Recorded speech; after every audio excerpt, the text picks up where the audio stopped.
license plate lights on the 2019 Nissan Leaf. This cannot be done from the outside of the car. So first thing you want to do is remove from under the tail light. Remove that. It just pops off. Remove the side ones. I've got all of these already disassembled. And then you're going to pop off this main. Now you're going to pull out these. There's some small brads in there. Pop it up like a mushroom. Pop it out of there. 2, 3 of those. Then you're going to need a tool. Pop that handle right on out of there, and then pop these on out. It's all snappable.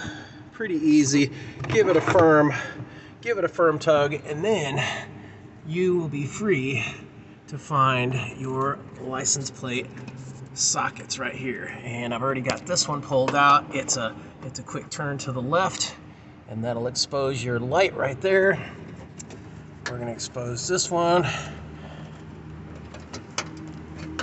Hopefully.